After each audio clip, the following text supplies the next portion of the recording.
Bismillahirrahmanirrahim. Assalamualaikum warahmatullahi wabarakatuh.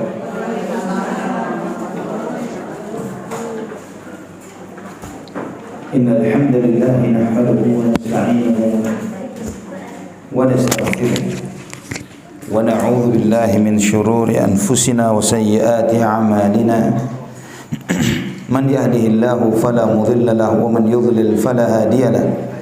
أشهد أن لا إله إلا الله وحده لا شريك له وأشهد أن محمدا عبده ورسوله لا نبي بعده اللهم صل وسلم وبارك على عبدك ونبيك محمد وعلى آله وصحبه ومن اهتدى بهديه إلى يوم القيامة قال الله جل وعلا يا أيها الذين آمنوا اتقوا الله حق تقاته ولا تموتن إلا وأنتم مسلمون. Akhwati fillah rahimani wa rahimakumullah. Alhamdulillah, segala puji bagi Allah Subhanahu wa taala Ar-Rahmanur Rahim, dengan segala limpahan nikmat yang Allah berikan bagi kita, yang telah memberikan kepada kita nikmat Islam, yang memberikan kepada kita nikmat iman, yang menganugerahkan kepada kita hidayah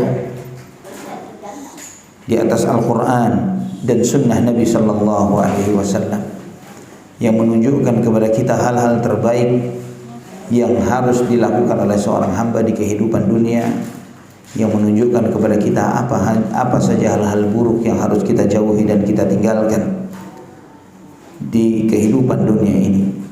Maka di dalam kajian-kajian ini kita mempelajari apa saja hal-hal baik yang harus kita lakukan, yang dengan itu membuat hidup seorang hamba menjadi semakin baik dunianya dan terlebih lagi nanti akhiratnya. Dan juga kita mempelajari apa saja yang harus dijauhi dalam kehidupan ini supaya kita tidak menderita hidupnya di dunia, terlebih lagi nanti di akhirat. Pada kesempatan sebelumnya kita telah membahas tentang bahaya riya. Ya, kita telah membahas akan hal itu karena riya ini diantara racun hati yang ketika seseorang tidak berupaya untuk memperbaiki dirinya, tidak menjaga keikhlasannya, sebagus apapun amal ibadah yang dia lakukan akan sia-sia. Sebagus apapun ibadahnya tidak akan ada artinya. Karena Allah hanya menerima ibadah yang ikhlas karena Allah Subhanahu wa taala dan sesuai dengan tuntunan Rasulullah sallallahu alaihi wasallam. Sekarang di kesempatan ini kita akan berbicara tentang kibir atau kesombongan. Ya, bahaya sombong. Karena sombong ini penyakit hati yang membuat seseorang itu tidak bisa dan tidak mau menerima kebenaran. Bahkan orang yang berbuat dosa karena sombong ini susah taubat. Ya, susah taubat. Kenapa susah taubat? Seperti iblis laknatullah alaih. Iblis ini dia mengatakan saya lebih baik dari Adam. Ya, saya lebih baik dari Adam. Dia merasa bahwa dia lebih baik dari Nabiullah Adam alaihissalam. Ya, dan itu yang menyebabkan dia tidak mau sujud kepada Adam atas perintah Allah Subhanahu wa taala. Dikisahkan, walaupun saya tidak yakin tentang kisah ini apakah sahih atau tidak. Ada yang mengatakan bahwa di dalam banyak beberapa buku disebutkan bahwa di zaman Nabi Musa alaihi salam, iblis itu pernah mendatangi Nabi Musa dan pengen taubat. Ingin taubat. Kemudian Nabi Musa AS menyampaikan kepada Allah Subhanahu wa taala bahwa iblis ingin taubat. Maka Allah Subhanahu wa taala menyuruh kepada iblis sujud ke kuburannya Nabi Adam. Ya, sana. Perintahku yang dulu sekarang jalankan. Tetap perintahnya, sujud ke sana. Kalau kamu bisa, saya terima. Apa kata iblis? Masih hidup saja saya enggak mau sujud, apalagi udah mati. Ya, ini menunjukkan bahwa orang yang sombong tidak mungkin, hampir mustahil taubat. Ya, Karena dia merasa tinggi hatinya, merasa lebih baik dari orang lain. Itulah kenapa Allah berfirman di surat Al-A'raf ayat 146. Surat Al-A'raf ayat 146. Sa'asrifu an ayati alladhina yatakabbaruna fil ardi bighairil haqq wa iyaraw kulla ayatin la yu'minu biha wa iyaraw sabila ar-rushdi la yattakhidhuhu sabila wa iyaraw sabila al-ghayyi yattakhidhuhu sabila dzalika bi annahum kadzdzabu bi ayatina wa kanu anha ghafilin. Aku akan palingkan orang-orang yang sombong, orang-orang yang menyombongkan dirinya di muka bumi tanpa alasan yang benar. Mereka akan dipalingkan dari tanda-tanda kekuasaanku, dipalingkan dari ayat-ayat Allah. Jadi dia tidak bisa melihat kebenaran. Mereka jika melihat tiap-tiap ayatku, mereka tidak beriman kepadanya. Andai kata semua tanda kebesaran Allah ditunjukkan kepadanya, la yu'minu biha, enggak bakal beriman, enggak bakal beriman. Wa iyaraw sabila ar-rusydi la yattakhidhuhu sabila. Jika mereka melihat jalan yang membawa kepada petunjuk, mereka tidak mau menempuhnya. Tidak mau menempuhnya. Wa iyaraw sabilal ghayyi yattakhidhuhu sabila. Malah sebaliknya, jika mereka melihat jalan kesesatan, mereka akan masuk ke dalam jalan kesesatan itu. Ini karena kibir, karena sombong. Karena sombong melihat semua tanda kebesaran Allah nggak kelihatan buat dia. Artinya bukan tidak kelihatan, sama sekali nggak kelihatan. Dia ngelihat tapi tidak mau mengambil pelajaran. Ketika melihat tanda kebesaran Allah bahwa yang hidup bakal mati, dia melihat si fulan mati, itu mati, mereka nggak mau ngambil pelajaran. Ya kan dia, anak kan belum. Terus begitu. Diberi nasihat tidak akan mengambil nasihat. Malah sebaliknya jalan yang sesat itu yang akan diambil olehnya. Dzalika bi annahum kadzdzabu bi ayatina wa kanu anha ghafilin. Itulah karena mereka mendustakan ayat-ayat kami dan mereka lalai terhadap ayat-ayat kami. Subhanallah. Orang yang sombong, mereka ditutup hatinya dari memahami Al-Quran dan Sunnah Nabi Sallallahu Alaihi Wasallam. Kata Syekh Abdurrahman As-Sa'di rahimahullah ketika menafsirkan ayat ini, "Faman kana bihadhihi sifah harramahu Allahu khairan katsiran wa khadhalahu." Orang yang memiliki sifat ini, yaitu sombong, Allah akan haramkan darinya kebaikan yang banyak dan Allah akan menghinakannya. Walam yafqah min ayatillahi ma yantafi'u bihi. Dan dia tidak bisa memahami ayat-ayat Allah yang semestinya orang bisa mengambil manfaat darinya. Bal rubbama inqalabat alaihi alhaqa'iq. Bahkan realita itu terbalik-balik di mata dia. Wastahsanal qabih. Yang buruk malah dianggap baik oleh dia, dan demikian pula sebaliknya. Maka Allah menyebutkan dalam ayat ini, wa iyaraw jika mereka melihat sabilur rusyd, jalan kebaikan, dia tidak mau mengikutinya. Jika dia melihat semua ayat, dia tidak akan beriman, karena dia menolak semuanya dengan kesombongannya, karena penentangannya terhadap Allah dan Rasulnya. Dan jalan petunjuk dia tolak, jalan kesesatan dia terima. Ya, malah jalan yang mengajak hal yang menyimpang diterima oleh dia. Ini semuanya adalah karena mereka sombong terhadap Allah Subhanahu wa taala. Dan orang yang sombong itu Allah sebutkan dzalika bi annahum kadzdzabu bi ayatina wa kanu anha ghafilin. Penyimpangan mereka, kesombongan itu yang menyebabkan mereka mendustakan ayat-ayat kami dan mereka lalai, mereka berpaling, mereka meninggalkan ayat-ayat Allah Subhanahu wa taala. Kita lihat, akhwati fillah rahimani wa rahimakumullah, Fir'aun ini dia tahu Nabi Musa alaihi salam itu benar. Sangat tahu Fir'aun ini kalau Nabi Musa alaihi salam ini benar. Maka ketika terjadi musibah di Mesir, Fir'aun ini sering minta kepada Nabi Musa alaihissalam, Kalau sudah mentok dia tidak bisa berbuat apapun untuk menolak musibah-musibah yang terjadi, dia minta kepada Nabi Musa alaihissalam, tolong minta kepada Allah Tuhanmu untuk ngangkat musibah ini. Ini permintaannya Fir'aun kepada Nabi Musa. Dan Nabi Musa alaihissalam mengatakan, wahai Fir'aun, kamu sudah tahu bahwa tidaklah yang menurunkan ini semuanya kecuali Rabbul Alamin. Ya, yang menurunkan ini Allah Subhanahu wa taala. Tapi kenapa Fir'aun tidak mau beriman kepada Nabi Musa alaihissalam? Karena kesombongannya. Karena dia sombong. Ketika dia sombong, maka itu menghalangi dia untuk beriman kepada Allah Subhanahu wa taala. Ikhwatal iman akhwati fillah rahimani wa rahimakumullah. Allah Subhanahu wa taala menutup hatinya orang-orang yang sombong. Hati orang yang sombong ditutup oleh Allah Subhanahu wa taala. Sebagaimana Allah firmankan di dalam surat Ghafir ayat 35. Kadzalika yatba'u Allahu ala kulli qalbin mutakabbirin jabbar.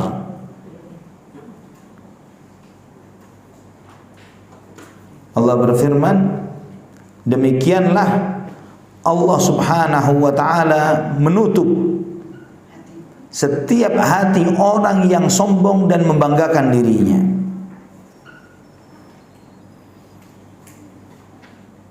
Yatba' itu bukan lagi menutup, mengunci mati. Alladzina yujadiluna fi ayatillahi bighairi sultanin atahum kabura maqtan 'indallahi wa 'indal ladzina amanu kadzalika yatba'u Allahu 'ala kulli qalbin mutakabbirin jabbar. Orang-orang yang memperdebatkan ayat-ayat Allah tanpa alasan, yang sampai kepada mereka, amat besar kemurkaan bagi mereka di sisi Allah dan di sisi orang-orang yang beriman. Demikianlah Allah mengunci mati hati orang-orang yang sombong dan sewenang-wenang. Dikunci mati hatinya. Karena ketika disampaikan dalil pasti punya alasan. Tapi kan begini, tapi kan begitu. Ketika dia mau nanya sesuatu, misalnya mau bertanya bukan untuk mencari kebenaran, tapi memang untuk membenarkan dirinya. Ngeyel, ngotot. Ya, sengaja dia tidak mau menerima kebenaran itu tadi. Dia suka memperdebatkan segala sesuatunya, tapi bukan untuk mencari kebenaran, tapi untuk mendukung egonya. Maka orang yang seperti ini dikunci mati hatinya oleh Allah Subhanahu wa taala. Dikunci mati hatinya. Dan juga orang-orang yang sombong ini dibenci oleh Allah Subhanahu wa taala. Di surat An-Nahl ayat 23 Allah berfirman, innahu la yuhibbul mustakbirin. Surat An-Nahl ayat 23. Sesungguhnya Allah Subhanahu wa taala tidak mencintai orang-orang yang sombong.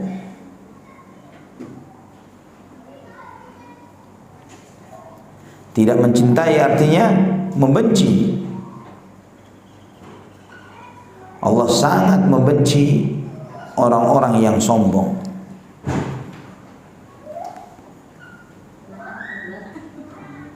Surat An-Nahl ayat 23.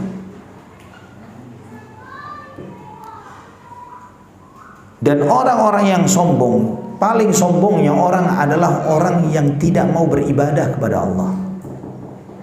Itu yang paling sombong, yang tidak mau beribadah kepada Allah, yang tidak mau meminta, tidak mau berdoa. Ini sombongnya sombong, ya. Di atasnya kesombongan adalah yang tidak mau sujud kepada Allah Subhanahu wa taala. Maka orang yang sombong ini sudah dijanjikan neraka jahanam oleh Allah Subhanahu wa taala. Di surat Ghafir ayat 60 Allah Subhanahu wa taala berfirman, innal ladzina yastakbiruna an ibadati sayadkhuluna jahannama dakhirin. Surat Ghafir ayat 60. Sesungguhnya orang-orang yang sombong, yang enggan dari beribadah kepadaku, maka mereka akan masuk neraka jahanam dalam keadaan hina. Ya Allah Subhanahu wa taala sebutkan bahwa orang-orang yang tidak mau salat, tidak mau beribadah kepada Allah Subhanahu wa taala, maka kesombongan mereka itu dijanjikan oleh Allah bagi mereka neraka jahanam dan mereka kekal di dalamnya. Maka disebutkan di dalam surat Al-Qalam ayat 42,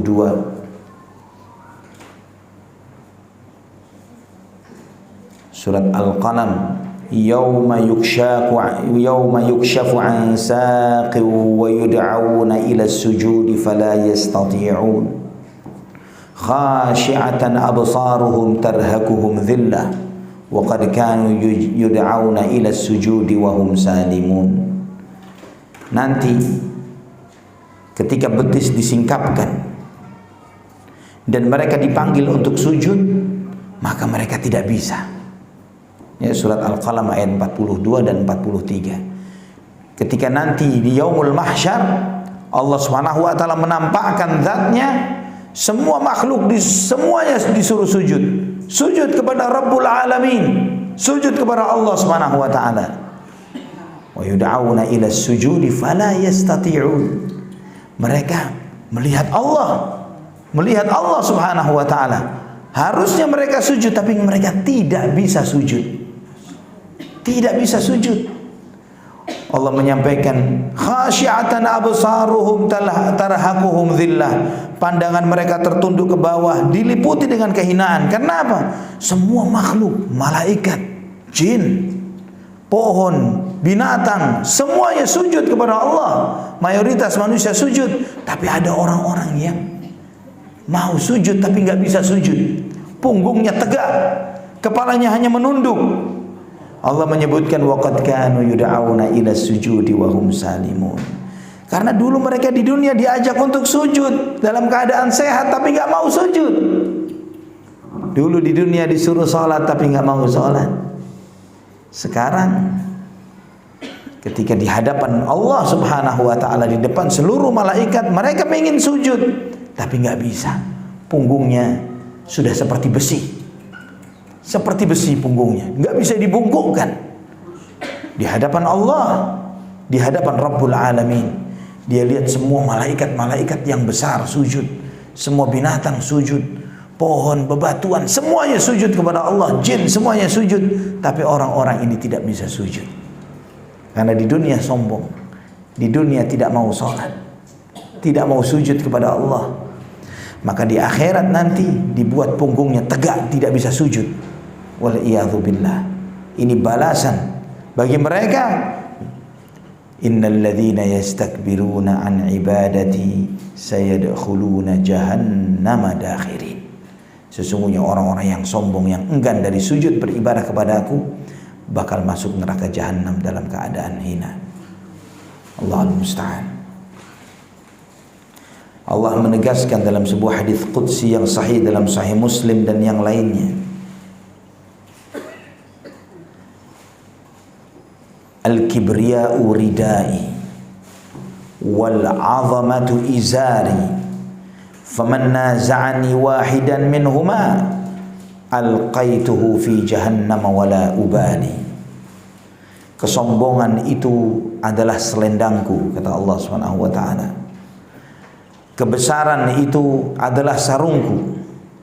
Maka barang siapa yang merebutnya, salah satu darinya merebutnya dariku, Aku akan lemparkan dia ke dalam neraka jahanam dan Aku tidak peduli. Karena yang berhak sombong cuma Allah Subhanahu wa taala. Yang berhak sombong hanya Allah Subhanahu wa taala. Karena Allah Maha besar, Allah Maha kuasa, Allah Maha mulia. Maka di antara sifatnya Allah adalah al-mutakabbir. Ya. Kalau takabbur itu artinya sombong. Al-mutakabbir, hanya Allah Subhanahu wa taala yang berhak sombong. Sifat sombong ini hina untuk makhluk Allah, tapi mulia bagi Allah Subhanahu wa taala. Manusia sombong, apa yang mau disombongkan? Tapi Allah, jika Allah menyombongkan zatnya, apa yang kurang dari Allah Subhanahu wa taala? Maha sempurna. Maha mulia, segala sifatnya adalah segala namanya nama yang baik, Asmaul Husna, segala sifatnya adalah sifat yang mulia. Semua yang langit dan di bumi, arsy dan semua di bawahnya adalah makhluk ciptaan Allah Subhanahu wa taala. Tuhannya Jibril, Mikail, Israfil, Tuhannya semuanya. Maka pantas jika Allah Subhanahu wa taala saja yang sombong. Maka Allah menegaskan, barang siapa yang mengambil, memperebutkan salah satu dari ini, aku akan lemparkan dia ke dalam neraka jahanam dan aku tidak peduli. Allah akan lemparkan dia ke jahanam dan Allah tidak peduli. Maka Nabi SAW mengingatkan terutama bagi laki-laki, man jarra thawbahu khuyala la yanzurullahu ilaihi wa la yuzakkihim wa lahum adzabun alim. Dalam hadis yang lain, la yanzurullahu ila rajulin yajurru izarahu batara. Allah tidak akan melihat kepada seorang laki-laki yang menjulurkan pakaiannya karena sombong. Maka pakaian laki-laki itu dibatasi sampai mata kaki. Tidak boleh menjulur di bawah mata kaki. Ya, pakaian laki-laki itu tidak boleh lebih dari mata kaki. Beda dengan perempuan. Kalau perempuan harus menutupi sampai mata kakinya ke bawah, harus tertutup. Ini beda antara pakaian laki-laki dan wanita. Malah sekarang kebalik, laki-laki pakaiannya panjang-panjang sampai menjulur, perempuannya kekurangan kain.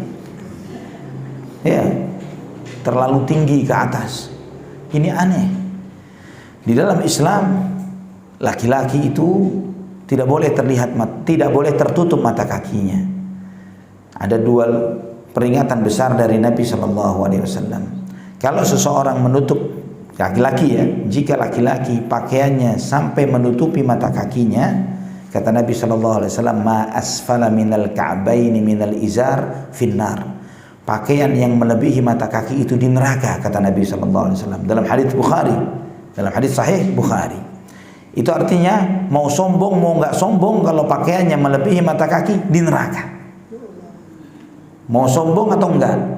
Tapi kalau nggak sombong, kalau dia sombong, Allah tidak melihat kepadanya. La yanzurullahu ilaihi wa la yuzakkihi wa lahum adzabun alim. Allah tidak melihat kepadanya. Allah tidak membersihkan dosanya. Allah tidak mengajak bicara dan Allah tidak akan mengajak bicara orang tersebut, dan bagi orang tersebut siksa yang pedih. Kalau dia memanjangkan pakaiannya karena sombong, maka azabnya berlipat-lipat. Azabnya berlipat-lipat. Maka bagi suami-suami ibu, putra-putranya, ingatkan ketika pakaiannya melebihi mata kaki. Ya, ini biayanya murah, untuk motong di pasar paling cuma berapa ribu.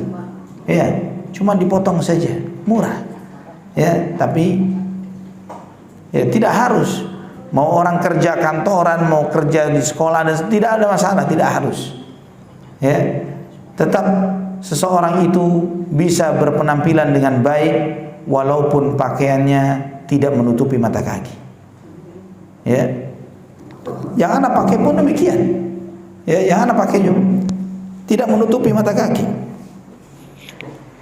Ya, apa kelihatan kebanjiran, Bu? Ya. Ya.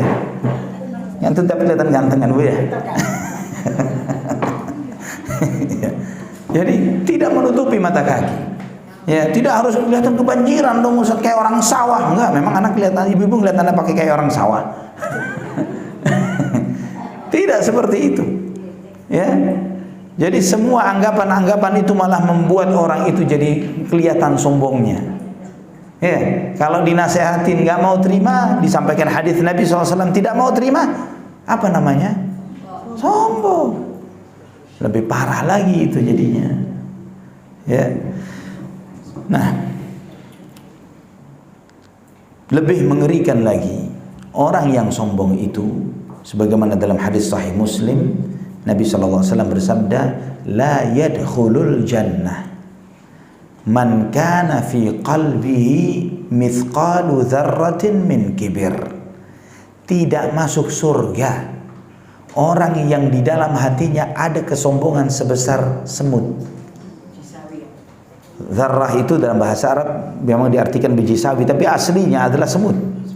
Ya. Dalam bahasa Arab itu semut. Tidak masuk surga Orang yang di dalam hatinya ada kesombongan sebesar semut, itu nggak masuk surga. Ini bahaya. Ya, kita sholat 5 waktu, kita jalanin semuanya ini dan itu dan lain sebagainya. Tapi kalau masih ada kibir, sombong, itu penghalang seseorang masuk surga. Tidak masuk surga orang yang di dalam hatinya ada sombong sebesar semut. Maka ada yang bertanya kepada Nabi, "Ya Rasulullah, innar rajula yuhibbu an yakuna thawbuhu hasanan wa na'luhu hasanan." Ada orang, ya Rasulullah, dia sukanya itu bajunya kelihatan bagus, pakaiannya rapi. Apakah itu sombong, ya Rasulullah? Jawaban Nabi sallallahu alaihi wasallam, "Innallaha jamilun yuhibbul jamal." Allah itu maha indah dan menyukai keindahan. Al-kibru batarul haqqi wa ghamtun nas. Sombong itu menolak kebenaran dan meremehkan orang. 2. Bagaimana kita ngukur seberapa banyak sombong di diri kita? Kita ukur dengan 2 ini. Seberapa sering kita nolak kebenaran? Allah berfirman begini, Nabi SAW bersabda seperti itu, nggak diterima. Wah, itu ntar dulu, anak mau periksa dulu, misalnya. Ya, tidak terima dengan firman Allah dan sabda Rasulullah SAW. Kebenaran datang kepadanya, ditolak. Dan yang kedua, meremehkan orang. Ya, ini harus hati-hati. Jangan pernah meremehkan orang. Karena meremehkan orang ini sombong, kata Nabi SAW. Meremehkan orang karena profesinya. Kita remehkan pembantu rumah tangga kita karena dia pembantu, misalnya, diremehkan. Atau meremehkan orang yang kerja di pasar untuk bersihin sampah, misalnya, direndahkan dan diremehkan. Padahal kalau mereka nggak kerja, apa jadinya? Ya, seperti waktu musim Lebaran, Masya Allah kan, sampah numpuk di mana-mana di Jakarta. Itu kalau tukang bersihin sampah ngambek, pulang kampung nggak balik-balik ke Jakarta, bos-bos turun bersihin sampah. Ya, ini seringkali kita meremehkan orang padahal kita butuh mereka. Ya, sering meremehkan pembantu rumah tangga kita, kalau lagi ngomel udah keluar semua binatang ternak. Ya, ngamuk-ngamuk. Ya, kalau dia minta pulang ketakutan nih. Waduh, minta pulang nih gimana nih? Ya, ibu-ibu terutama stres ketika pembantunya minta pulang. Nah, akhwati fillah rahimani wa rahimakumullah. 2 hal inilah yang disampaikan oleh Nabi sallallahu alaihi wasallam sebagai ukuran kesombongan. Apa saja? Pertama, menolak kebenaran. Kedua, meremehkan orang. Ya, tidak boleh kita meremehkan orang. Mau sehebat apapun kita, mau kita merasa diri kita pinter luar biasa, merasa soleh luar biasa, merasa kaya luar biasa, merasa keturunan darah paling biru, misalnya, ya, dan yang lain sebagainya, tidak boleh kita meremehkan orang lain karena alasan apapun. Sebagaimana dalam hadis Nabi SAW, para sebagian sahabat mengatakan bahwa Nabi SAW bersabda, "Innallah, sesungguhnya Allah Subhanahu wa taala memerintahkan kalian untuk agar kalian tidak berbuat zalim satu dengan yang lainnya, dan jangan kalian merasa bangga di atas yang lainnya." Ya, innallaha amarakum an la yabghi ahadun ala ahadin wa la alla yafkhara ahadun ala ahadin. Kata Nabi SAW, sesungguhnya Allah memerintahkan kalian agar kalian jangan berbuat zalim satu terhadap yang lainnya, dan jangan merasa bangga antara yang satu dari yang lainnya. Dan apa saja yang menyebabkan orang merasa dirinya lebih dari orang lain, yang biasanya membuat orang itu sombong? Di antaranya yang pertama adalah ilmu.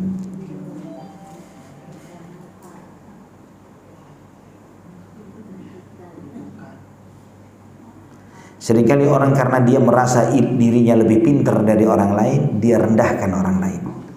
Berapa banyak anak membodoh-bodoh orang tuanya karena dia merasa lebih pintar, merasa dirinya sekolah lebih pintar dan lain sebagainya, dia bodoh-bodohin orang tuanya, sombong dengan ilmunya.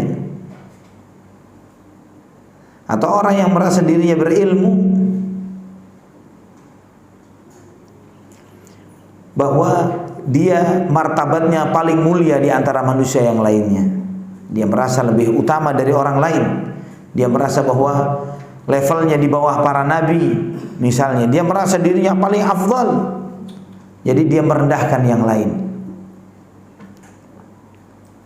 Jadi yang pertama yang seringkali orang sombong karena ilmu. Kemudian yang kedua karena nasab, keturunan. Ya, nasab, keturunan. Orang yang merasa nasabnya, oh ada keturunan Nabi SAW misalnya, atau keturunan raja siapa, merasa dirinya darah biru. Kalau ilmu kedokteran, orang yang darahnya biru kurang oksigen, berpenyakit. Ya, dari ilmu kedokteran itu kalau orang darahnya sudah biru ini, wah ini mau mati. Merasa bangga dengan nasabnya. Sehingga sampai ada yang sampai mengatakan orang bodoh dari kalangan Habib lebih baik daripada 1000 kiai. Pernah dengar ada yang ngomong begitu? Masih hidup orangnya. Ya, merasa sombong. Bagaimana orang jahil, orang bodoh lebih baik daripada orang yang berilmu? Hanya karena dia nasab, keturunan? Subhanallah. Kalau orang mau berbangga karena keturunan Nabi, Yahudi, Bani Israel keturunan Anbiya, bukan lagi keturunan satu Nabi, keturunan banyak Nabi. Ya, Nabi dari Nabiullah Ibrahim turun ke Ishak, Ishak ke Yakub, Yakub ke Yusuf, terus turun sampai Nabiullah Isa, semua Bani Israel, semua Bani Israel. Ya, kalau berbangga dengan nasab dan keturunan Yahudi, mereka bangga dengan apa faedahnya jadi Yahudi? Tidak ada faedahnya. Terus kemudian kadang sebagian orang nasabnya belum jelas keturunan Nabi, sombong dengan nasab itu. Berbangga dengan nasab yang belum tentu benar. Anggap pun benar bahwa orang-orang saleh dari Ahlul Bait Rasulullah SAW, mereka ini mulia bukan hanya karena modal nasab. Apakah Fatimah radhiyallahu anha dimuliakan oleh Allah hanya karena dia putri Rasulullah sallallahu alaihi wasallam, bukan karena seorang bint salihah, bukan karena seorang putri yang salihah yang taat kepada Allah dan berbakti kepada kedua orang tuanya?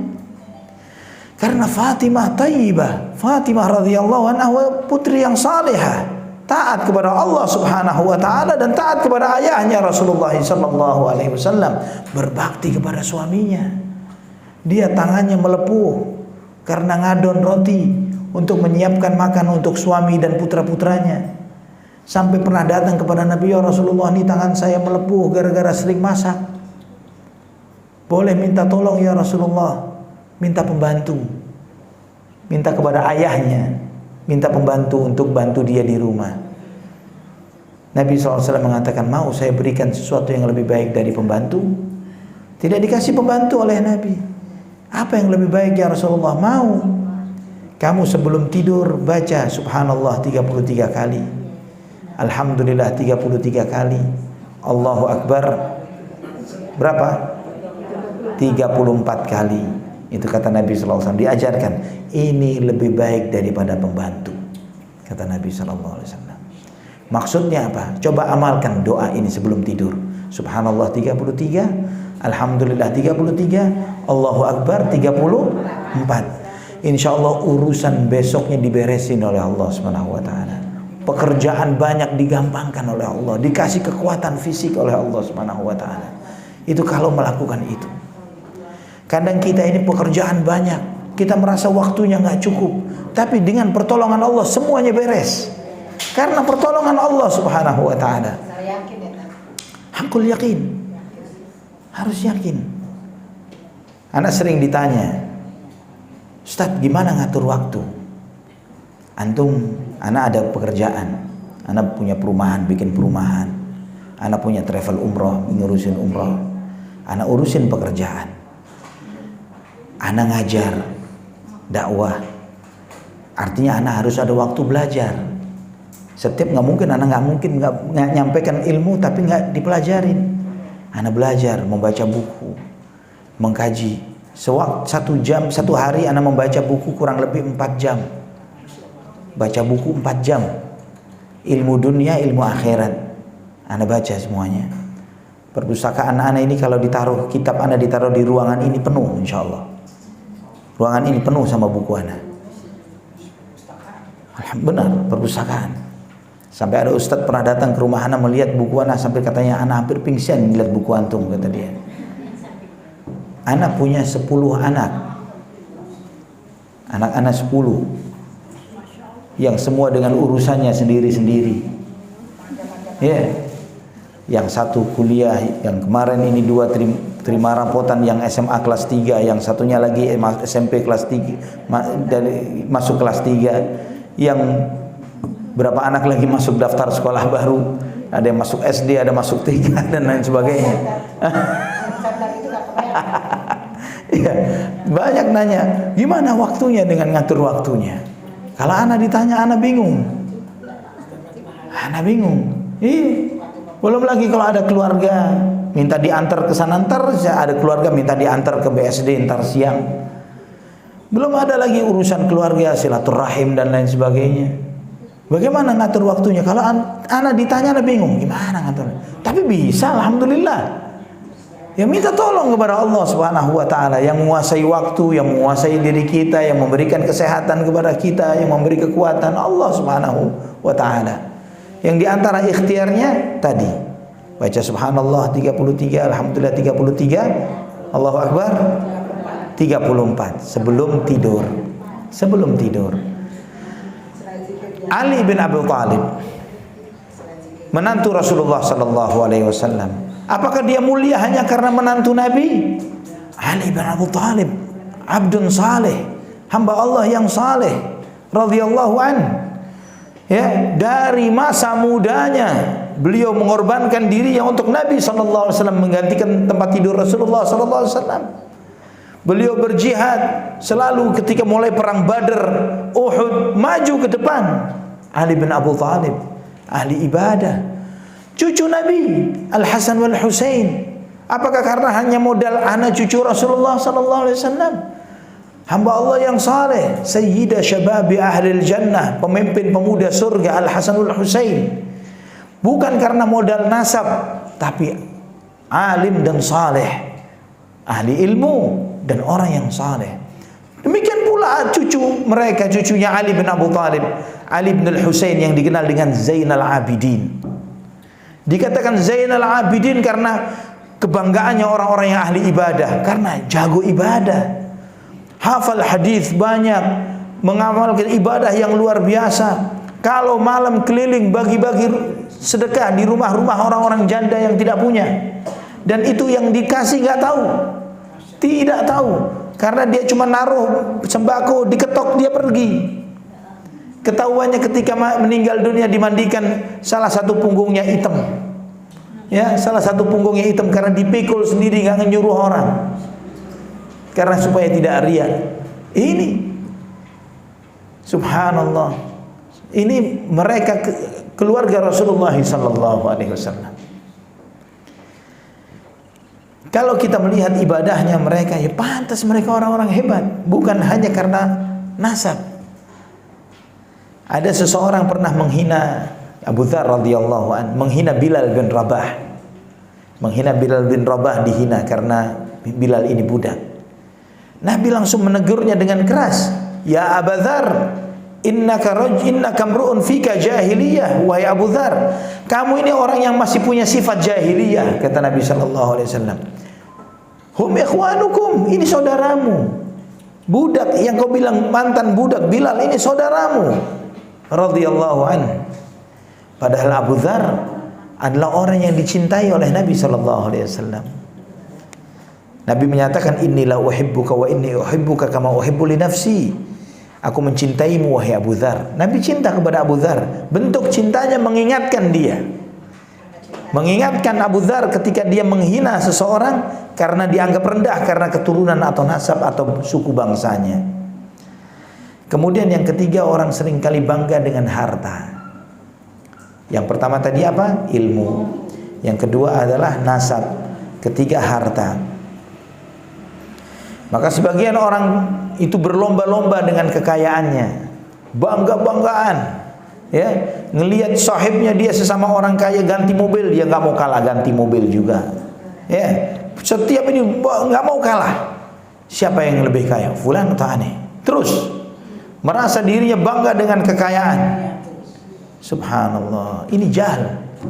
Kalau dia tahu bahwa orang fakir itu lebih mulia daripada orang kaya. Orang fakir ini masuk surga berapa lama? 500 tahun lebih dulu daripada orang kaya. 500 tahun orang miskin masuk surga dulu, baru orang kaya belakangan baru masuk surga. Subhanallah. Dan di dalam kitab-kitab hadis disebutkan tentang fadlu du'afail muslimina wa fuqaraihim, keutamaan orang-orang lemah dari orang muslim dan fakir, orang-orang fakir mereka. Mereka memiliki keutamaan. Pernah sekali waktu Nabi SAW duduk dengan orang-orang, dengan para sahabatnya di Masjid Nabawi. Kemudian datang orang perlinti, still gitu, masuk masjid. Nabi SAW bertanya, "Ta'rifuna hadza? Ma taquluna fi hadza?" Bagaimana menurut kalian tentang orang ini? Hadza min khairin nas wa afdhalin nas wa aghnan nas, orang yang paling baik, paling kaya ya Rasulullah. Kalau dia ngomong siapa yang enggak dengerin? Kalau dia ngelamar anak orang siapa yang enggak mau terima? Orang kaya. Zaman sekarang kan begitu. Kalau ada dua orang yang datang meminta putri ibu, satu dikenal kekayaannya, satu enggak, bukan siapa-siapa, fakir malah. Diterima yang mana? Udah jujur. Iya. Langsung ambil kaya. Nah, tidak lama datang lagi orang miskin dengan tampilan yang sederhana. Dia nenteng sandalnya, dia masuk masjid. Nabi SAW bertanya, menurut kalian siapa orang ini? Bagaimana orang ini? Ya Rasulullah, ini orang fakir, orang miskin. Kalau dia ngomong siapa yang mau dengerin? Ya, kalau dia ngelamar anak orang siapa yang mau nerima? Nggak ada yang mau terima. Apa kata Nabi SAW? Orang yang ini lebih baik daripada orang yang tadi sepenuh bumi. Kalau yang tadi penuh bumi dengan orang yang model yang tadi, sama yang satu ini lebih afdal, kata Nabi SAW. Hah? Ini lebih afdal, lebih utama, lebih saleh, lebih bertakwa kepada Allah Subhanahu wa taala. Sombong karena harta. Kemudian yang keempat, orang itu sombong karena banyak pengikut, karena follower, karena pengikut. Ya, kalau dia ngisi kajian atau dia seorang pemimpin, dia banyak yang mendukung dia, pengawalnya, dia sombong bangga dengan itu. Ya, banyak dengan pengikutnya.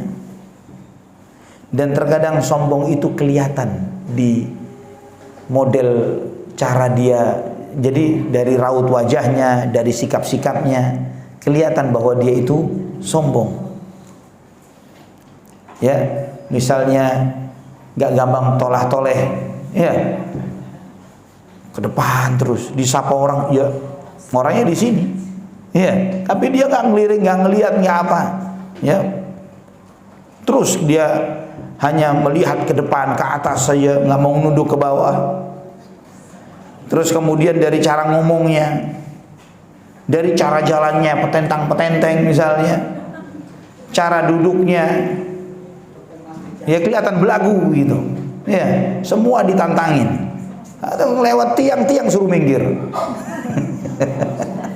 Ya, merasa sombong. Dan ikhwatal iman rahimani wa rahimakumullah. Juga ada yang sombong itu bentuknya diantaranya adalah dia senang kalau ada orang berdiri untuk nyambut dia. Iya, kalau dia datang, wah kok nggak ada yang berdiri, kesel hatinya. Tapi kalau ada berdiri, ahlan, wah ini, masya Allah, anda dihormatin, gitu. Dan kalau dia jalan sama teman-temannya, dia nggak pengen jalan berduaan berjejer, belakang dong, aneh di depan. Dia pengen dia yang di depan, yang lainnya di belakang. Dan juga ada lagi sombong misalnya apa? Nggak mau ngurusi urusan rumah. Ya biasanya sebagian laki-laki atau suami misalnya, nggak mau pegang sapu, nggak mau ke dapur, misalnya. Sombong, rejal ini laki, nggak boleh begitu. Ya, nggak boleh pegang sapu, pegang serong, cuci piring. Ini kerjaan perempuan, bukan laki-laki. Yang merasa dirinya bahwa itu pekerjaan hina. merasa itu, dia meremehkan, dia menganggap itu bukanlah sesuatu yang baik. Nah, itu sombong. Itu sombong. Nah, nggak boleh seperti itu. Seorang muslim harus tawadhu. Pernah sekali waktu Khalifah Umar bin Ibnu Abdul Aziz, seorang khalifah, pemimpin kaum muslimin seluruh dunia, kedatangan tamu di waktu malam. Dia sambil mencatat, tiba-tiba cahaya, zaman dulu kan nggak ada listrik ya, pakai lampu dari minyak, ya lampu dari minyak. Tiba-tiba lampu minyak ini meredup karena minyaknya mau habis, ya mau habis minyaknya. Maka sebagian tamu mau berdiri, ya Amirul Mukminin, izinkan ana mau nambahin minyaknya. Apa kata khalifah ini? Khalifah, tidak pantas tamu melayani tuan rumah yang melayani tamu. Ya, maka kemudian kalau begitu begini saja kita panggil pelayan, pembantunya mana pembantunya untuk ngisi. Kasihan, ini jam tidurnya dia. Subhanallah. Maka dia pun berdiri, diisi minyaknya, dinyalain lagi, baru terang lagi.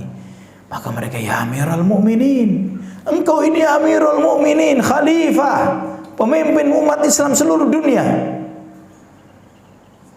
Kamu melayani tamumu sampai seperti ini, ngisi minyak sendiri, nyalakan sendiri, melayani tamu sendiri. Engkau melayani tamu sendiri. Kata Umar bin Abdul Aziz, waktu aku berdiri, ana Umar. Waktu aku datang, ana tetap Umar. Enggak kurang apapun, kata dia. Tetap ana seorang Umar.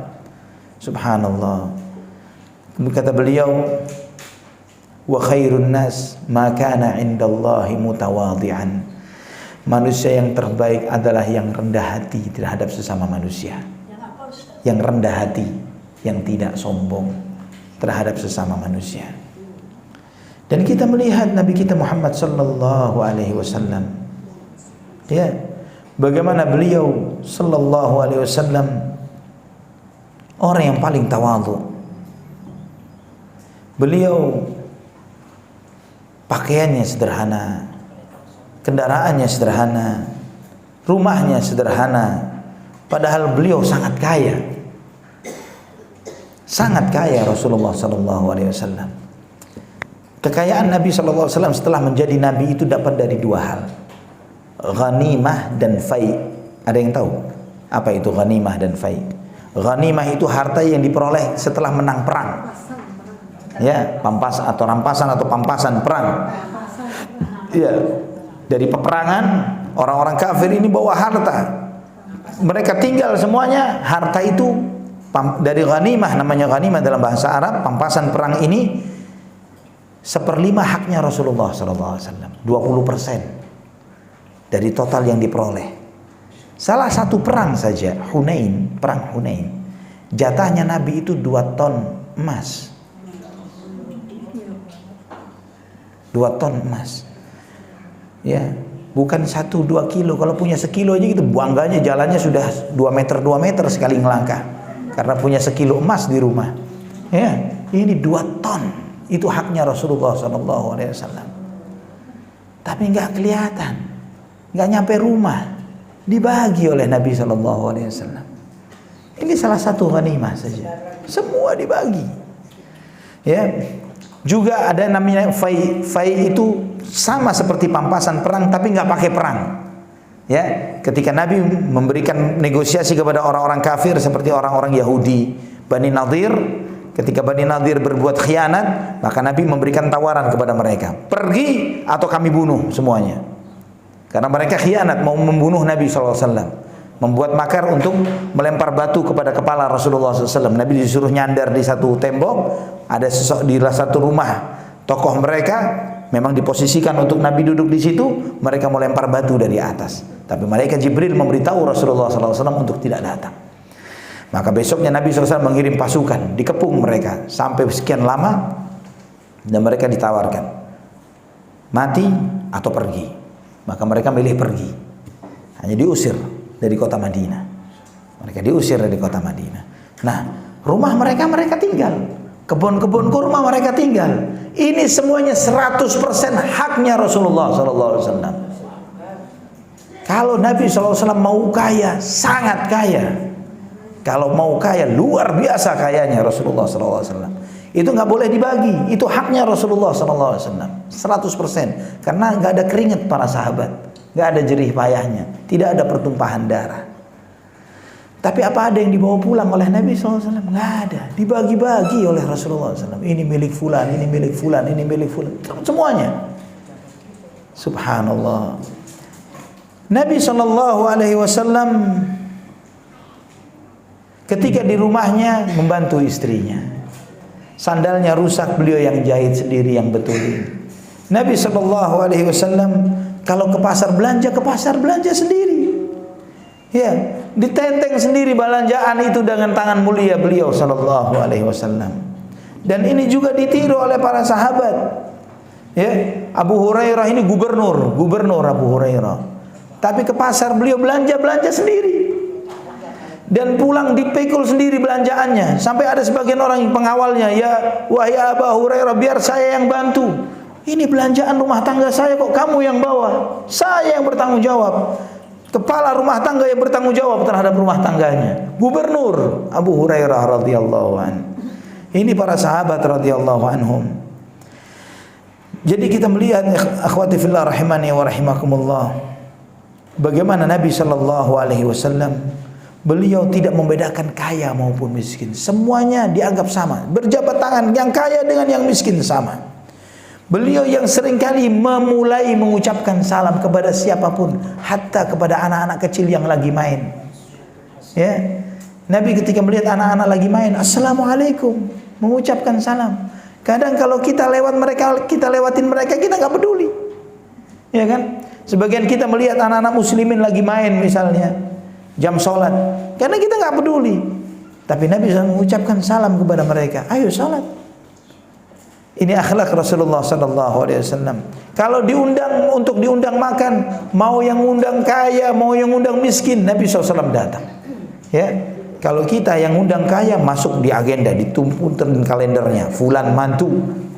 Ya, ditulis di kalender, si fulan lagi mantu, jangan sampai lupa.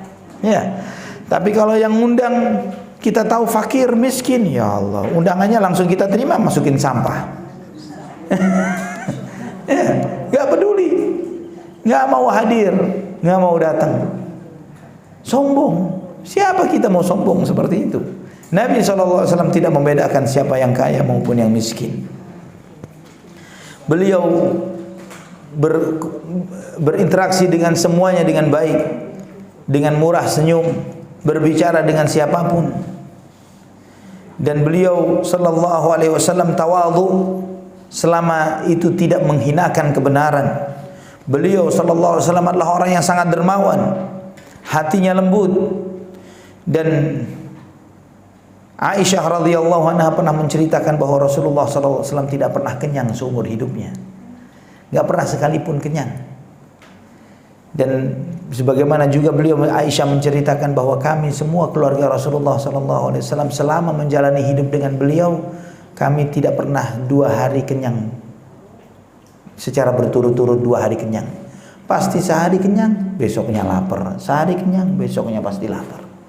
Padahal kaya raya.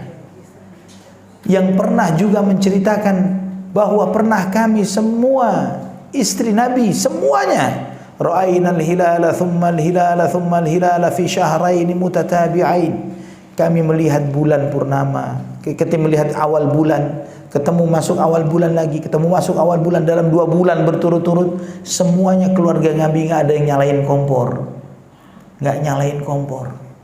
Kami kalau makan, kecuali kalau dapat masakan, biasanya dapat hadiah dari tetangga, baru kita makan masakan.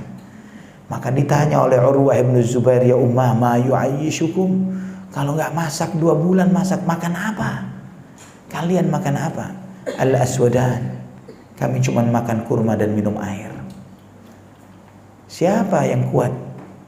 Ya, kalau ibu-ibu zaman sekarang jadi istri Nabi, lapor KDRT, ya, lapor polisi, nggak dikasih makan, cuman kurma doang, ya, lapor sama polisi, sama RT, dan lapor sama polisi, minta pulang. Di rumah orang tua anak lebih makmur anak daripada di sini.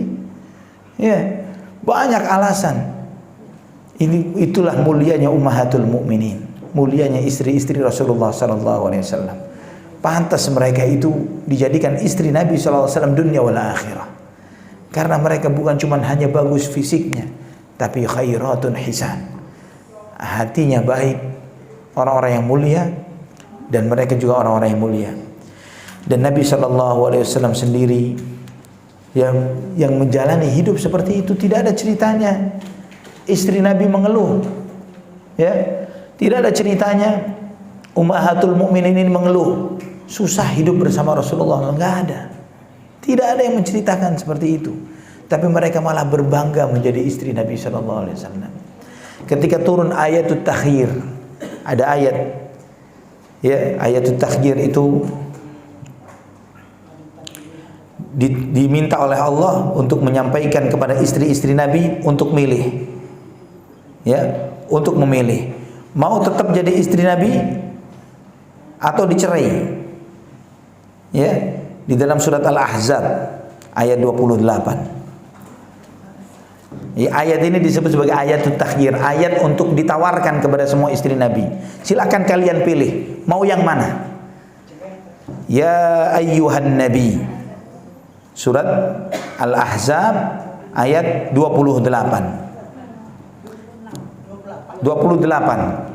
Ya ayyuhan nabi, qul li azwajik, wahai nabi, katakan kepada istri-istrimu, in kuntunna turidnal hayatad dunya wa zinataha fata'alaina umatti'kunna wa usarrihkunna sarahan jamila. Dan ayat selanjutnya, wa in kuntunna turidna Allah wa rasulahu wad daral akhirah fa innallaha a'adda lil muhsinati minkunna ajran 'azima. Wahai nabi, katakan kepada istri-istrimu, ini perintah Allah langsung, sampaikan kepada masing-masing istri. Maka Nabi SAW memulai kepada Aisyah, ya Aisyah, Allah perintahkan aku untuk menyampaikan ini kepadamu. Jika kamu menginginkan kehidupan dunia dan perhiasannya, maka marilah aku akan berikan kepadamu umatti'kunna, aku berikan harta yang banyak kepadamu, dan aku ceraikan kamu dengan cara yang baik. Dikasih harta yang banyak tapi diceraikan. Dan jika kalian semua menghendaki ridha Allah dan Rasulnya serta kebahagiaan di kehidupan akhirat, maka sesungguhnya Allah menyediakan bagi siapa yang berbuat baik di antara kalian dengan pahala yang besar. Jadi kata Nabi SAW, Allah memerintahkan kepadaku untuk menyampaikan ayat ini dan menunggu apa jawabanmu. Wahai Aisyah, jangan segera dijawab, kata Nabi SAW. Diskusi kamu dengan kedua orang tuamu, kepada Abu Bakar, kepada ibumu, tanya kepada mereka, apa pilihannya? Kalau kamu memilih dunia, ana kasih dunia, ana ceraikan. Kata Aisyah, ya Rasulullah, urusan yang seperti ini saya tidak perlu berdiskusi dengan kedua orang tuaku.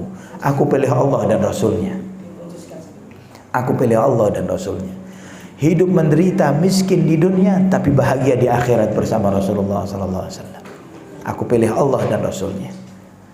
Maka Nabi ke rumah istri yang lain, dibacakan. Istri yang lain bertanya, ya Rasulullah, apa jawaban Aisyah?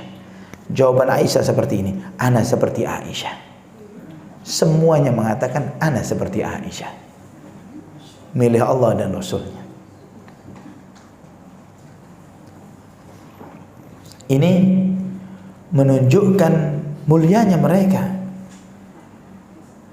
menunjukkan bagaimana mulianya Ummahatul Mukminin radhiyallahu anhun. Dan Nabi SAW yang pernah mengajarkan al-badzadzatu minal iman, bahwa kesederhanaan itu bagian dari iman. Berpenampilan sederhana itu adalah bagian dari iman.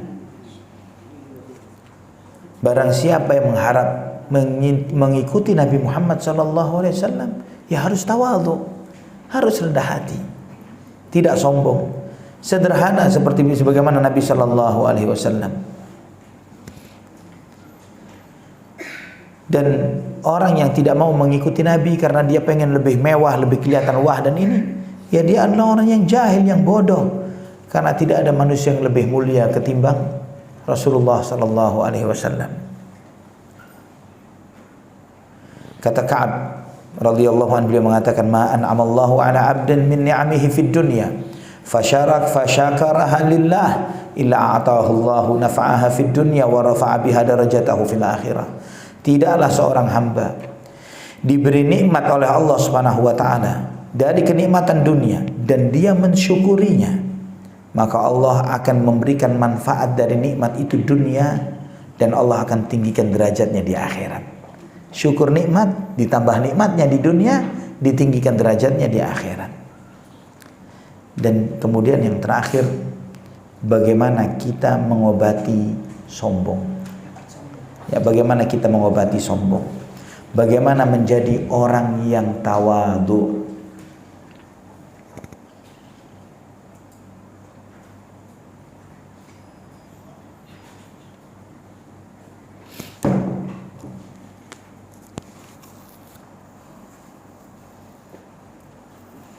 Yang mengobati penyakit sombong dan menjadi orang yang tawadhu, kita harus tahu bahwa membersihkan hati dari kesombongan ini hukumnya apa? Wajib, bukan sunnah, wajib. Jadi nggak boleh nanti dulu deh, ini belum siap yang beginian, lagi ajib dengan kesombongannya, ya, lagi ajib-ajibnya sombong kok disuruh ngobatin, ya, tidak boleh, hukumnya wajib. Nah, mengobatinya itu harus mencabut sombong itu dari akar-akarnya. Ya, mencabut kesombongan itu dari akar-akarnya. Dan kemudian ini yang pertama, nanti kita akan jelaskan bagaimana mencabut sombong itu dari akarnya. Ya, mencabut sombong dari akarnya. Kemudian yang kedua, menolak segala sebab sombong yang datang ke hati kita. Setiap ada sebab kesombongan masuk ke hati, tolak.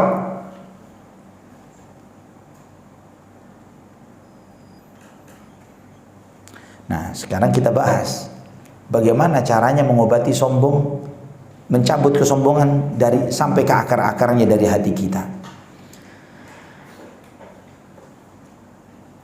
Itu ada dengan dua cara. Ya, mencabut kesombongan sampai ke akar-akarnya itu adalah dengan dua cara.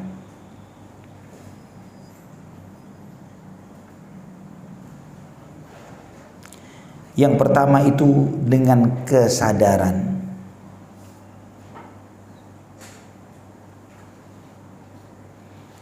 Kesadaran tentang hakikat diri kita.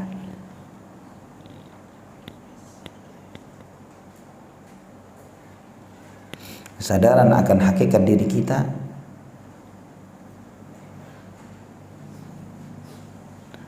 dan keyakinan akan maha besarnya Allah.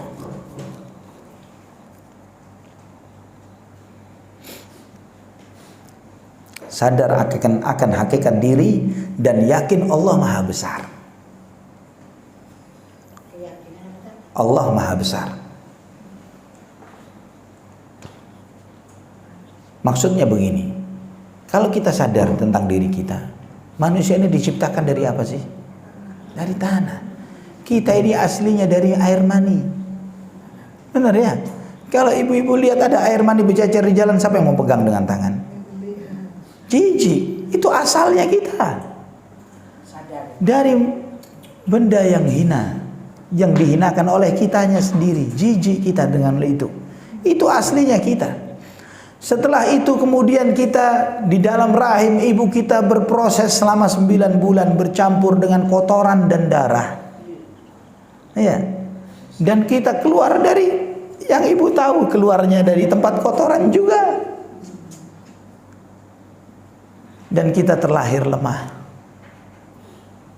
Kalau orang tua kita tidak diberi sifat rahmat oleh Allah ke dalam hatinya, kita ditaruh begitu saja, udah mati kita. Jadi seonggok daging yang dikerubuti oleh lalat. Begitu. Kita lahir sehelai benang pun gak bawa, ilmu setetes pun gak punya, miskin, bodoh.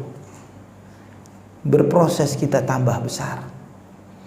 Tambah besar pun, walaupun kita mengalami proses menambah semakin sempurna, tapi kesempurnaan ini akan terus dikurangi oleh Allah Subhanahu wa ta'ala. Dan itu pun ditambah tiap saat dan waktu kita ini adalah gudang kotoran berjalan. Dari rambut ada kotorannya, mata ada kotorannya, hidung ada kotorannya, mulut ada kotorannya, kulit ada kotorannya, perut kita ini septic tank berjalan. Ya, septic tank kemana-mana jalan keliling. Apa yang mau disombongkan? Mau cantiknya kayak apa, mau gantengnya sama. Apa yang mau disombongkan? Ini untuk mencabut kesombongan dari akarnya. Ngaca. Ya, supaya kita ngaca siapa kita, apa yang mau dibanggakan. Dan kalau sekarang mau bangga dengan tampan atau cantik, nanti setelah tua keriput habis. Ya. Kalau dia bangga dengan itu semuanya, kalau sudah berkeriput sudah apa yang mau dibanggain? Mau cuma cerita dulu anak ratu kecantikan dunia. Dulu sekarang siapa yang mau?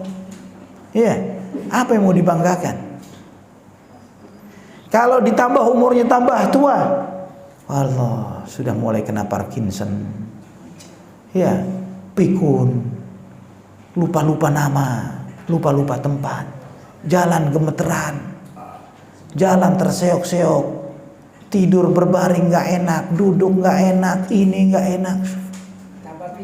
Apa lagi mau disombongkan? Apa yang mau disombongkan coba? Apa yang mau disombongkan?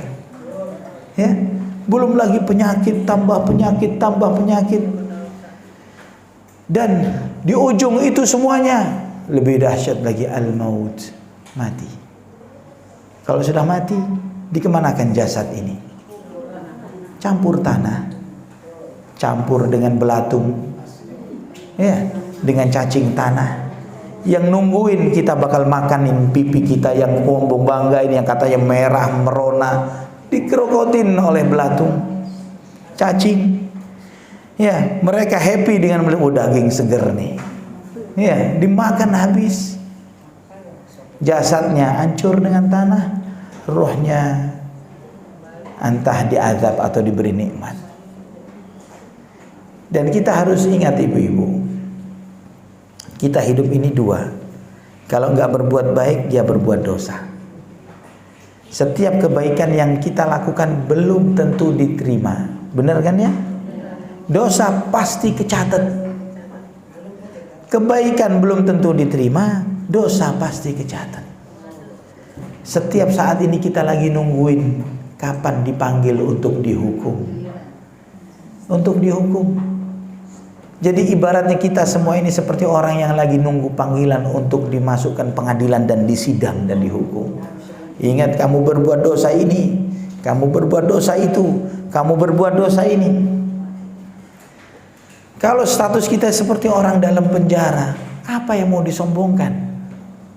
Lagi nunggu saat dipanggil untuk mempertanggungjawabkan semua dosa-dosa yang telah diperbuat. Apa yang mau disombongkan? Kalau kita sadar diri kita, ngaca tahu diri kita, apa yang mau disombongkan? Tahu akan hakikat diri. Ditambah lagi kenal dengan Allah yang maha besar. Ya, mengenal Allah yang maha besar. Allah maha mulia, Allah maha besar. Lillahi ma fis samawati wa ma fil ard. Semua yang di langit dan di bumi punya Allah. Makhluk yang besar yang kita kagum gak ada artinya dengan Allah, dengan arsy-Nya Allah saja tidak ada artinya. Allah menyebutkan salah satu makhluknya di Al-Quran, wasi'a kursiyuhus samawati wal ard. Kursi Allah meliputi langit dan bumi. Kata Ibnu Abbas radhiyallahu anhu, beliau meriwayatkan dari Nabi sallallahu alaihi wasallam, 7 langit ini dan bumi kalau ditaruh di atas kursinya Allah, seperti kita ngelempar gelang di tengah padang pasir. Gelang itu 7 lapis langit dan semua isinya padang pasir yang luas, itu kursinya Allah Subhanahu wa taala. Ini baru makhluknya, bagaimana Allahnya? Bagaimana Allahnya? Allah Maha Mulia. Terus apa yang mau disombongkan? Ya, mau bangga apa kita? Allah telah mengingatkan, aantum asyaddu khalqan amis sama banaha rafa'a samkaha fasawwaha wa aghtasha lailaha wa akhraja duhaha wal arda ba'da dzalika dahaha. Wahai manusia, Mana yang lebih susah diciptakan, kalian atau langit? Allah tanya begitu ke kita. Mana lebih susah diciptakan? Langit lebih susah. Belum lagi bumi, belum lagi gunung-gunungnya, air-airnya, mata airnya, lautannya, pepohonannya, binatang-binatangnya. Semuanya ini ciptaan Allah. Kita ini makhluk yang lemah, tapi yang paling sombong. Dikenalkan, kalau kita kenal Allah, maka tidak akan sombong. Kalau kenal Allah, tidak akan sombong. Karena kita ini dhaif, antumul fuqara'u ilallah. Kalian semua ini fakir, butuh kepada Allah Subhanahu wa taala. Semakin kita kenal Allah, semakin kita sadar bahwa yang berhak sombong cuma Allah Subhanahu wa taala. Ya, jadi yang pertama dari cara yang mencabut dari akar sampai ke akar-akarnya adalah dengan menyadari. Cara yang kedua adalah dengan ibadah. Cara yang kedua adalah dengan ibadah. Kalau yang pertama dengan kesadaran, menyadari hakikat diri, mengenali akan Allah, meyakini bahwa Allah Maha Besar. Cara yang kedua adalah dengan merendahkan diri serendah-rendahnya kepada Allah. Ibadah. Banyak ibadah, sujud, beribadah kepada Allah Subhanahu wa taala.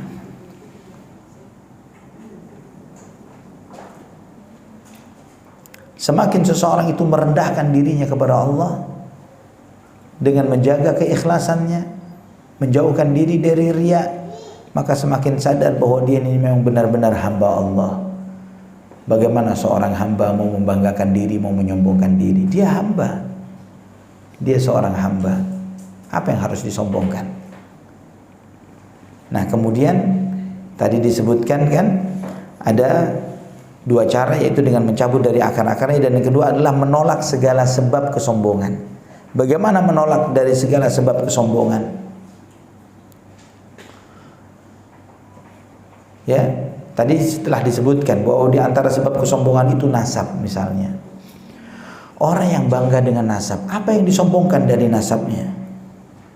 Ya, kalau dia bangga abahnya orang hebat, apalagi abahnya sudah wafat, udah bercampur tanah.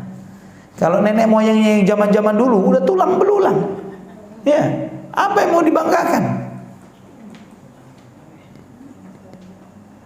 Maka di antara para penyair mengatakan, la in fakharta bi aba'in dhawi nasabin laqad sadaqta walakin bi'sa ma waladu. Kalau kamu sombong dengan nasabmu karena nenek moyangmu yang orang-orang hebat, maka kamu benar. Tapi sayang keturunannya enggak seperti itu. Iya. Ngapain bangga dengan nenek moyang yang hebat tapi turunannya enggak seperti itu? Maka di antara perkataan Ali bin Abu Thalib, beliau mengatakan, laisal fata man yaqulu kana abi walakinnal fata man yaqulu ha ana dha. Bukanlah seorang pemuda yang benar kalau dia hanya pinternya cuma mengatakan abah ana dulu begini, njit ana dulu begini, ini dulu begitu. Ini bukan pemuda yang benar. Tapi tunjukkan siapa dirimu, ini saya. Maksudnya apa yang kamu perbuat, ilmu apa yang kamu pelajari, amal apa yang kamu lakukan. Jangan cuma nyombongin orang tua dan nenek moyang. Khalas, kita nggak bakalan dapat jatah dari amalan nenek moyang kita, nggak bakalan. Ini sholat anak buat ente, nggak bakalan. Ya, sedekah nenek moyang kita dikasih ke kita, nggak bakalan. Kita bakal dihisab terhadap apa yang kita perbuat.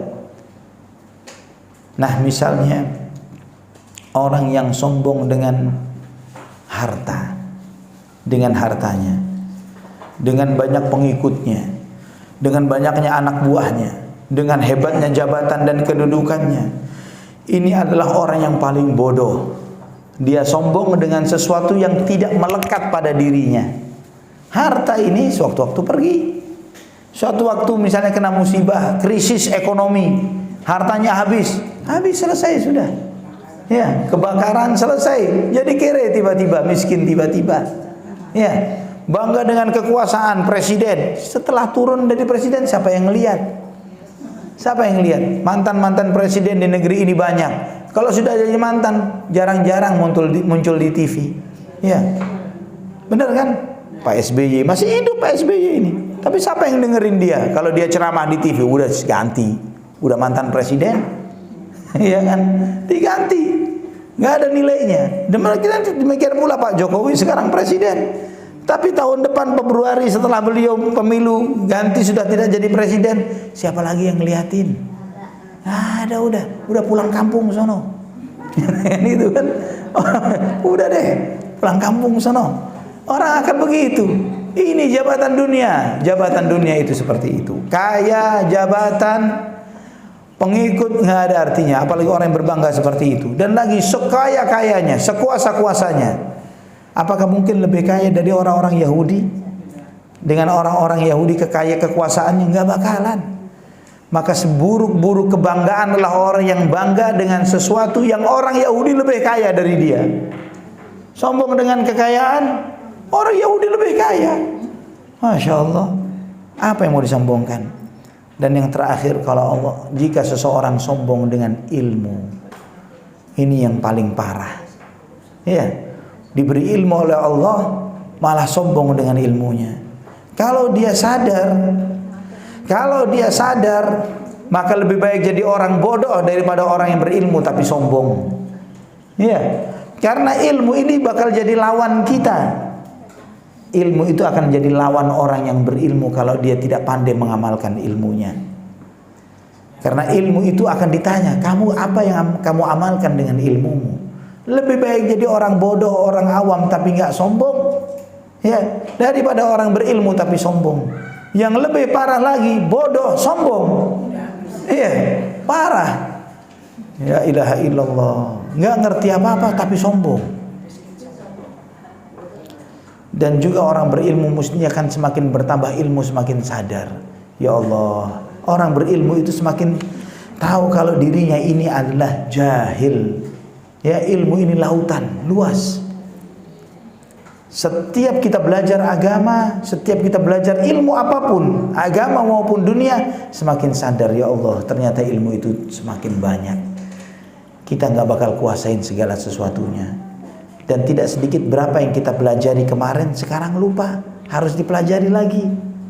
Ternyata begitu ilmu ini. Terus apa yang mau dibanggakan dan disombongkan? Ilmu itulah yang mengantarkan kepada keyakinan bahwa satu-satunya yang berhak untuk berbangga dan sombong hanya Allah saja. Nggak ada yang lain. Hanya Allah. Wallahu a'lam bishawab. Ini pembahasan kita tentang bahaya sombong. Nanti kajian berikutnya kita akan bicara tentang bahaya ujub. Apa ujub? Ya, orang yang merasa dirinya hebat.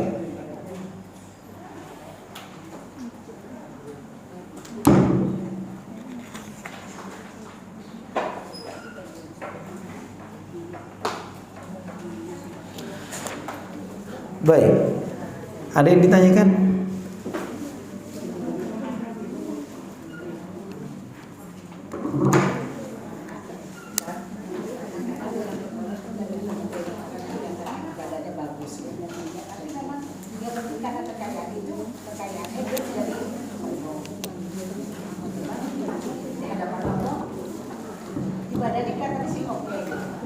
Tapi sombong karena harta. Orang yang tadi telah disebutkan bahwa setiap orang itu akan melihat segala sesuatunya itu dengan apa yang dia ketahui.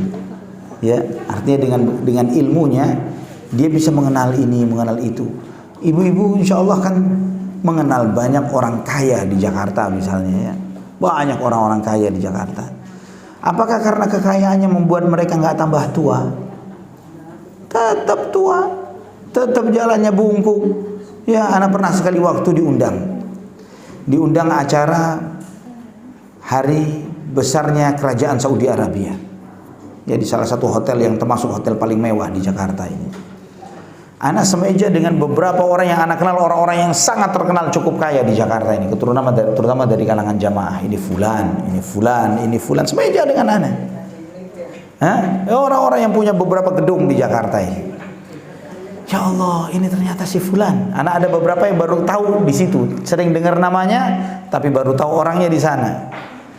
Ya Allah, sudah tua begini nih orang. udah berdirinya dengan susah-susah, jalannya agak keseok-seok, ternyata fulusnya kayaknya nggak bikin dia jadi kenceng gitu jalannya. Kalau anak ya, kalau dia kesandung dikit jatuh, heboh ini. Habis. Ya. Ternyata tua itu, terkaya itu tidak bikin orang yang punya kekayaan itu nggak tambah tua, apalagi nggak bikin dia mati. Tetap. Bahkan anak pernah kejadian. Ini benar-benar terjadi. Salah seorang yang dikenal sangat kaya di Jakarta, punya beberapa hotel Jakarta, Bogor, banyak tempatnya Jakarta, masya Allah, meninggal dunia. Di hari yang bersamaan ada orang yang meninggal dunia juga, tapi bukan dikenal sebagai orang kaya, tapi dikenal orang baik.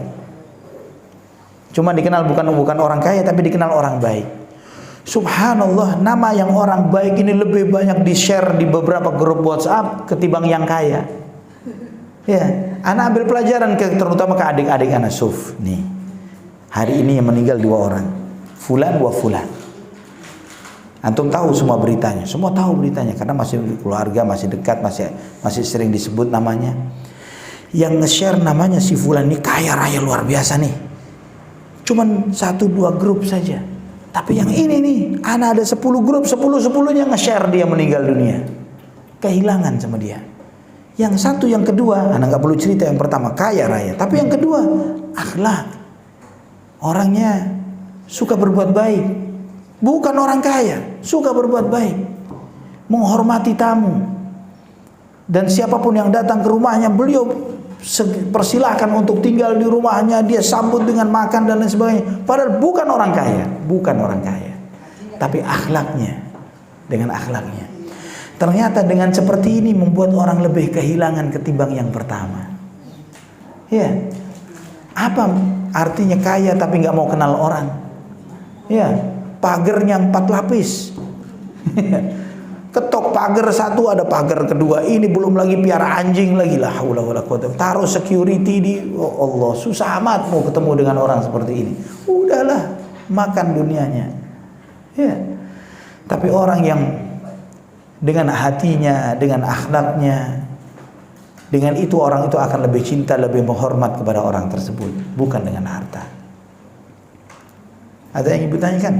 Silakan.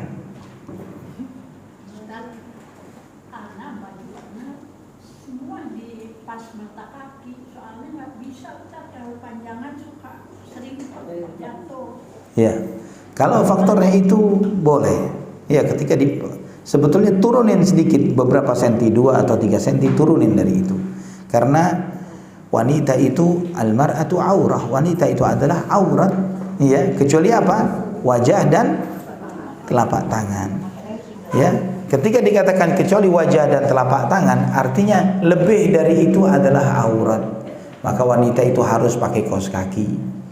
Ya, karena itu aurat, harus ditutup. Ya, harus pakai kaos kaki karena itu adalah bagian dari aurat. Ya, pakaiannya ketika dia berdiri, kaos kakinya harus ketutup semua, nggak kelihatan. Ya, itu wanita adalah seperti itu.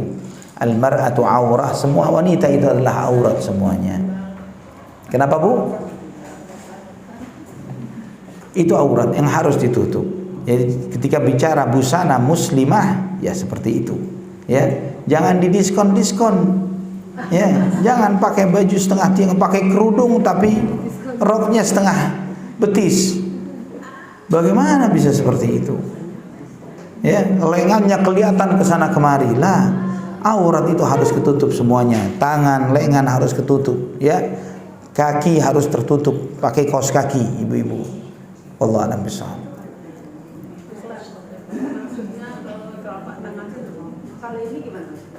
Iya. Jadi ketika bicara kaf itu semuanya ini, ya, semuanya. Ya, satu pergelangan tangan, ya. Jadi punggungnya, telapak tangan termasuk boleh terlihat. Boleh terlihat. Wallahu a'lam. Iya, bisa sah. Sah. Ustaz, kalau pria itu memakai kaos kaki itu kan hampir semua pria itu pakai kaos kaki gimana Ustaz? Boleh. Kalau kaos kaki beda dengan pakaian dari atas ke bawah, Bu. Ya, dari atas ke bawah. Kalau pakai kaos kaki, jangankan kaos kaki, sepatu dan jawrabnya Nabi SAW. Sepatunya Nabi itu namanya khuf. Khuf itu menutup mata kaki, ya kan? Khuf, ya khuf di masa Nabi SAW, sepatu itu kepakai itu menutup sampai menutupi mata kakinya. Kalau itu nggak masalah, sepatu atau kaos kaki boleh. Yang nggak boleh pakaian, ya celana atau sarung atau gamis itu harus tidak boleh menutupi mata kaki. Bagi laki-laki, ingat ini Bu ya, bagi laki-laki. Kalau kaos kaki ya boleh lah. Kaos kaki silahkan boleh. Ada lagi yang bertanya?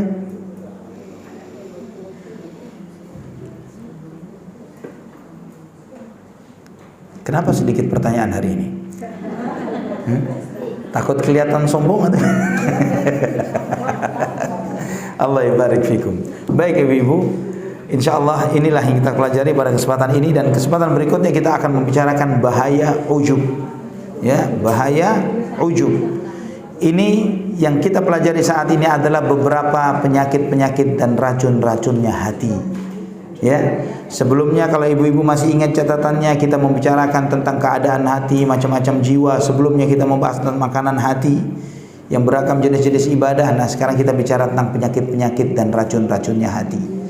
Supaya kita waspada, supaya kita tahu bahwa hati yang bersih, qalbun salim, hati yang bersih itu bukan cuma sekedar hati yang wangi karena sering dikasih minyak wangi, tapi juga hati yang bersih karena kotoran-kotorannya disikat, dibersihkan.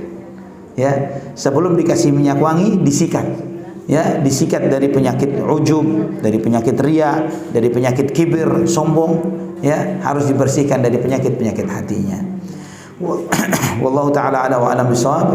Ini yang kita pelajari, semoga apa yang kita pelajari memberikan manfaat bagi kita semuanya. Kita tutup dengan doa kafaratul majlis. Subhanakallahumma wa bihamdika asyhadu an la ilaha illa anta astaghfiruka wa atubu ilaik. Wassalamu alaikum warahmatullahi wabarakatuh.